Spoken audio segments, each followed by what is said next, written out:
nakakaalam, mahilig talaga ako mag-collect ng mga tumbler at paulit-ulit at madalas ko talagang ina-affiliate is mga tumbler. 1, 2, 3. Wala pa. Naka-plastic pa. Naka-plastic pa. Ay, ang cute. Color pink. Cute. Pwede din siya ipangregalo sa mga nililigawan yung dalawa. Ay, wala pala kayong nililigawan. Oh my God, look, meron siyang kasama. Ay, ang cute! Ang cute naman ito. Hindi ko alam kung pamoni to, pero pwede siyang pamoni. Ano yan? Ay, hindi. Pamoni, tapos pwede rin siyang ipang-design dito. Tapos meron na rin siyang kasamang straw. Meron pa siyang kasamang, ano bang tawag dito? Keychain or hawakan ba? Ano lang, cute. Hindi ko mawawala lang sa kwarto mo yan kasi meron isang batang sili. Pwede siya ipang regalo ngayong Pasko. Pagka iinom ka, igaganito mo lang to dito. Tapos, alam mo ba, Mare, nabalitaan ko yung boyfriend ni... Hindi ka ganon! O, diba, sobrang cute nito. Pwede ipang regalo ngayong Pasko. Kaya kung wala ka pang nahanap, kaya kung wala ka pang nahanap ng pangregalo dyan sa girlfriend mo, sa kapatid mo, sa pinsan mo, sa tita mo, pwede ito ilalagay ko sa yellow basket. Yay! Cute! Nandito kami ngayon sa Baguio at wala naman kaming ibang pinupuntahan pag nandito kami kung hindi dito lang sa Cloud 7. Ayan, kasi bukod sa tignan nyo ha, ang ganda ng view dito. Actually, nandito kasi kami sa sa dining area nila. Kaya ganito yung view. Pero mamaya papakita ko sa inyo kung gaano kaganda naman doon sa taas. Sobrang ganda. At the same time, alam nyo ba, ngayon ko lang napagtanto, na dito pala sa Cloud 7, bukod sa maganda yung view dahil nga bumababa yung mga fog, ayan, as you can see, bumababa din pala yung mga Diyosa dito. Ayan. Wow! Ganda talaga! Ganda! Diba? Ang ganda. Parang pakiramdam ko, ikaw ang Diyosa dito sa Baguio. Kasi maagang napagod yung Diyosa. Siyempre, libre nga rin pala yung breakfast dito. Ayan, tingnan natin kung anong ulam for today's video. Kasi kagabi pa ako nagugutom. Prepare nga pala dito is yung katiwala na dito. So, gigising kayo na may breakfast. Taray. Ito, tuwang-tuwa ako dito kasi gulay! Makakain na ako ulit ng gulay. Kasi sa mga hindi nakakaalam, ang sekreto ni Bahaw kung bakit ganyan kaganda ang skin niya is vegetarian siya. Vegetarian ka ba, sis? Oo, ting. Alam mo ba yan? Hindi.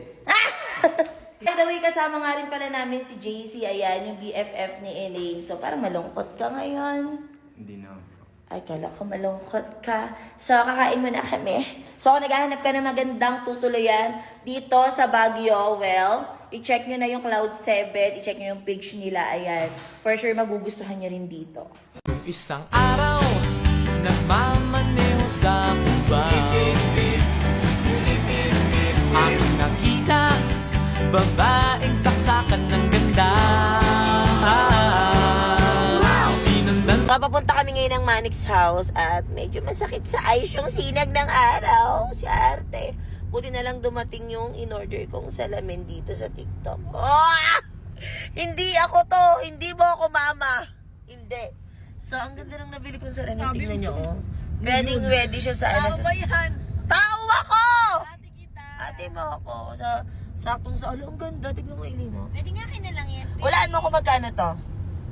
Kano? Oo. Pag nahulaan mo, magaling ka. 1K plus. No, ikaw, Adrian, tingin mo. 20. 20.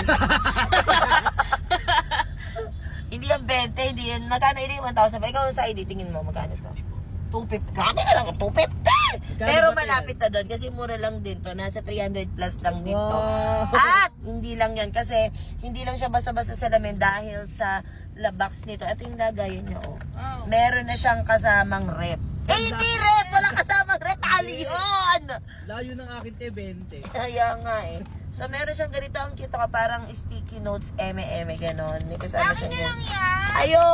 Ayoko. Tapos, meron siyang ano to. Ano tawag dito sis? Parang voucher, eme-eme. So, 500 or 10% off exam. Exam? Mag-exam? Ayoko mag-exam.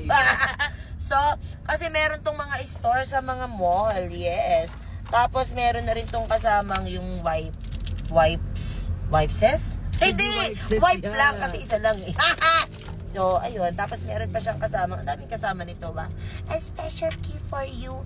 Get 150 ba? Oy! May pa-voucher. O, diba? At the same time, sobrang mura lang din ito. Kung gusto nyo ng ganyan, tignan nyo ang ganda, oh. Saktong-sakto, magsa-summer na. Hindi ikaw yung maganda. Ilalagay ko sa yellow basket. Mag-check out ka na. Ganda ng sunset, oh. Sana may kasama na ako manood dito sa susunod. Grabe, ang ganda. Sobrang ganda. Diba? Ito na, oh, palubog na siya. Ang ganda. Oh. Hala na.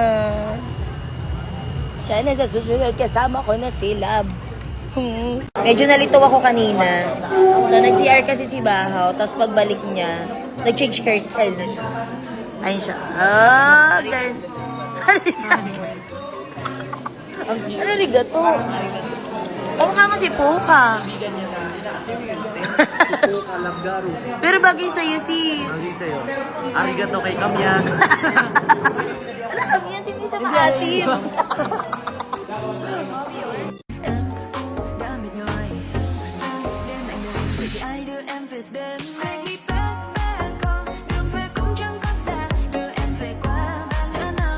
So, inabutan ako ng gutom ngayon. Time check nga pala. Anong oras na? It's 2:02 a.m. na at nagutom ako. Buti na lang naalala ko. Meron akong shirataki rice and meron nga pala akong biniling crab rose sauce. Syempre by Mr. Squirrel to. Alam niyo mga kapatid, sobrang nagkikrib ako nito. Nakita ko lang dito sa TikTok. Kaya napabili din talaga ako. Kasi mahilig din ako sa ganito. Sa crab, ano tawag dito? Sa alige sa Tagalog, di ba? Amoy pa lang talaga ang bango na nito mga kapatid. Alam nyo ba? Tuwing nakikita ko to ditong dumadaan sa TikTok, like sinasabi, bibili ako niyan. Kasi parang ang sarap-sarap. So, dito natin mapapatunayan kung talagang masarap. Tignan nyo, sauce pa lang, oh. Diba? Nakikita nyo ba?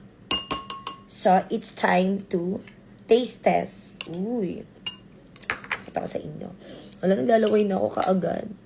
Ayan. So, tikman natin kung talagang masarap siya. Hindi nila sa feedback, masarap daw to pag mainit yung kanin. Saktong-sakto, mainit pa yung shirataki rice ko.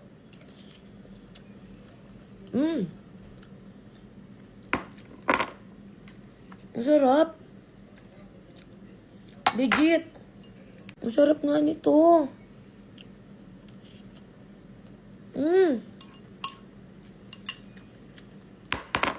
Grabe, panalo. Dapat pala dinamihan ko na yung order. Sarap nito. Sa mga nakakain na ng ganito, mag-comment kayo dyan sa comment section. Promise. Walang halong eme, ang sarap talaga.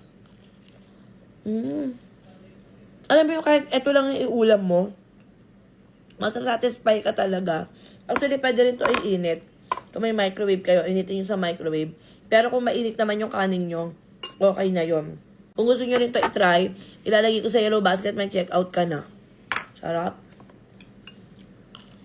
So, may nakita na naman ako nagte-trend dito sa TikTok. Ito ay by Sisiland World of Sweets. Actually, natikman ko na yung ano nila, yung Yema Tart nila. Yes, sobrang sarap din talaga ng Yema Tart nila. Favorite ko yon.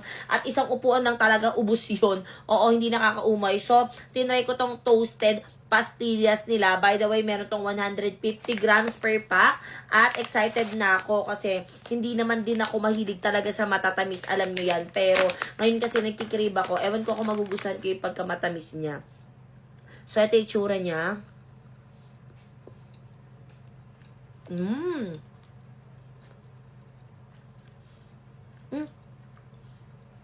Wait lang.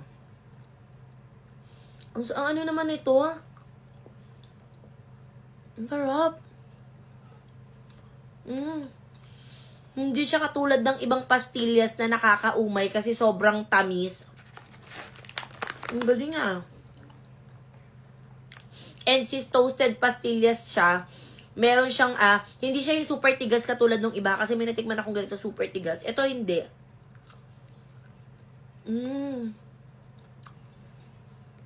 Ang sarap naman itong OA naman.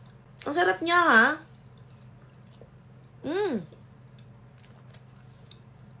Ang sarap talaga. Promise. Kung gusto nyo matikman, lalagay ko sa yellow basket. Check to sa akin.